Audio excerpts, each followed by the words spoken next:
Ever wonder how some financial services and fintech leaders learned about money when they were kids? Well, we've asked them 4 important questions to get their answers, and you definitely will want to hear them. Join me today as we hear from Cary Carbonaro, CFP Board Ambassador. Hey everyone, Mac Gardner here, author of Motivate Your Money and the global best-selling children's book, The 4 Money Bears. I am here with the one, the only, Cary Carbonaro, who is a CFP Board Ambassador. Cary, I've known you for years. I love the work that you do. You have been so instrumental in the financial services industry. Just want to thank you so much for spending some time with us today. Thank you so much for having me, and I love the work that you do. So I'm a mutual fan. So, Cary, for the folks who don't know who you are, if you could take a minute or so, take some time just to introduce yourself and what you do and your platform, and then we can jump into these questions. Sure. So I have been a CFP board ambassador for a decade. So I think I'm the most senior person doing that role. I have been a women and wealth advocate for my entire career, which has been spanning over 20 years as a CFP. I've had lots of different iterations of firms, but my current firm is Ashton Thomas Private Wealth, which I am managing advisor and women in wealth ambassador, because what gets me out of bed in the morning is helping women with money, and that's my life's work and passion. And I have a new book coming out called Women in Wealth. It's coming out April 29th. Thank you. It's called Women in Wealth, a playbook to empower clients and unlock their fortune. So these questions, Cary, I think because of your area of specialty, because of the space that you have commanded for so long, I think is really going to resonate. A lot of times in families, mama bears are the ones that are very comfortable taking care and doing a lot of the education when it comes to the baby bears. So we are going to be launching our brand new game, the 4 Money Bears Berryville. Focus of the platform is to really start the financial education process as early as possible, and to really meet young people where they are, which is through games and through fun ways to learn about managing money. So with that being the case, Cary, my first question to you is, what is your earliest memory of money education?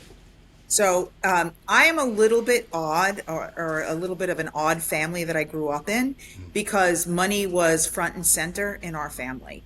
My dad was a banker at JP Morgan Chase his whole career, and he started teaching me about money pretty much as when I learned to walk. So I mean, I knew this is not normal. I know that now, but I didn't know that growing up. And I remember I used to go to Take Your Daughter to Work Day before there was a Take Your Daughter to Work Day. And I would just go with him. And then we also had the first online banking ever created was by Citibank. Sorry, not Citibank. Citibank was by JP Morgan Chase. At the time, it was Chemical Bank. Yeah. And it was called Pronto.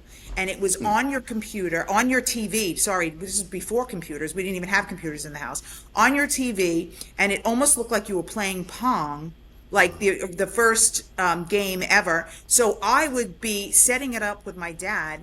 And I was like, I don't know, like 10, and playing with the banking online and saying, oh my God, this is money in the bank and I can see it, and I can that's like not normal Awesome. at all. That's but not, but really, it's awesome. really cool. It's really, really cool. So I have a lot of very early money experiences like that. So we talked about money in our household. That's awesome. Which I love. I tell people ask me, say, Mac, how'd you get into this business? And I say, well, my dad got his undergrad at Howard, and then he went to NYU and got his MBA, and he worked for Dime Savings Bank in New York. I don't know if you remember Dime. I remember Dime. Yeah, Is it still around? No, it's not around. It got acquired. But yeah, my dad was a bank exec, and he worked in banking, and so we had those conversations in the house, and we talked about leverage, we talked about budgeting, and we talked about all these crazy things, and we're fortunate, and I think that helped to pave our path. But for many people in the country, it's not the case.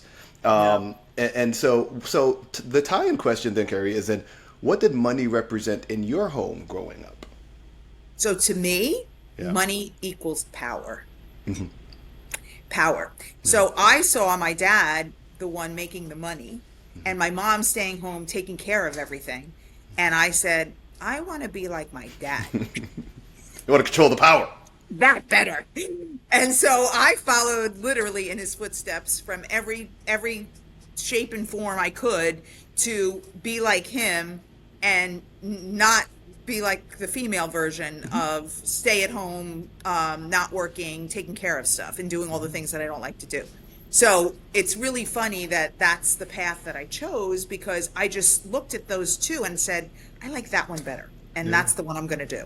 Yeah. So when you look at, money equaling power, unpack that a little bit for us, Cary, Sure. because I know what in your specific area, working with women and empowering women to understand their finances better, that's a powerful connection, money and power. Yes. So to me, I feel like if you are making your own money, being responsible for your own financial future, saving, investing, being financially free, as a woman, or as anyone, as a woman or a man, you have choices to do whatever you want in your life. And money and power equals freedom. And so to me, it's all related. And, the more you have, the more choices you have, and the more freedom you have.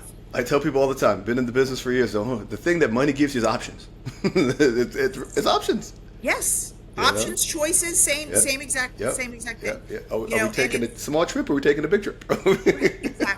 Exactly. Oh my God. All right. Question number 3.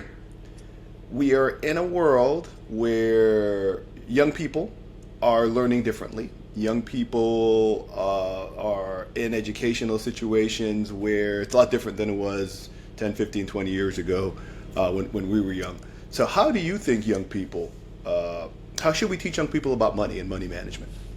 So it's interesting, again, because I was taught from a young age, I have a little bit of a different perspective. But what I did was, so I passed it on to my nieces and nephews and my stepson about teaching them about money principles from an early age. So like when they were very little, when we would go out to dinner or lunch or wherever, I would say, I will give you $1 if you get a water instead of a soda. And so they kind of like that. Although now with inflation, I might have to give them $5 instead of $1, but the $1 worked back then. And so that was like the first thing. Then the second thing I used to do with my nieces and nephews is if they wanted something, let's say, I don't know, a video game or whatever that cost $100, I would make them do math. And I would say, how much do you have to work in a minimum wage job to be able to buy that video game? And then it's funny because they would do it, but they would be annoyed with me. But I just wanted them to understand that You have money to show doesn't them grow the on connection. trees. Yeah. Right. And then you have to actually work for this. And how much do you have to work for this? Because if you tell a kid something is $100 or you tell a kid something's $5, they don't even know the difference. Yeah. But if you make them do the math, wow. Yeah, I've got to put how much of my life into earning this or getting this? Yeah, yes. Do I really want it that bad? And maybe not. And that's what I love about what we've done with the 4 Money Bears is making young people aware that they have options. You have 4 options when it comes to money: spend it, save it, invest it, or give it away. And so when you get it in your hand, just pause for a little bit, kind of think, okay, I got some options here. What's the short-term and long-term benefit of either one of these options? And then I like your point is connecting the other side of that fence, which is earning the money. Hey, what do you got to do to earn that money? Right. And then what you have. I really think that kids think money grows on trees. Like they just literally cannot comprehend how do you get money, or how do you make money? How do you it's just so amorphous to them. Yeah.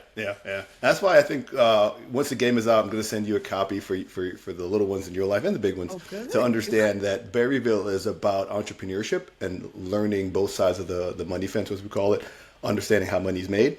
You got to have a business. You got to make money, and then once you have the money, how do you manage it on the other side? So I think a lot of really cool things that have come through gamification, gamifying this process. All right, last question. Ready for it? Yes.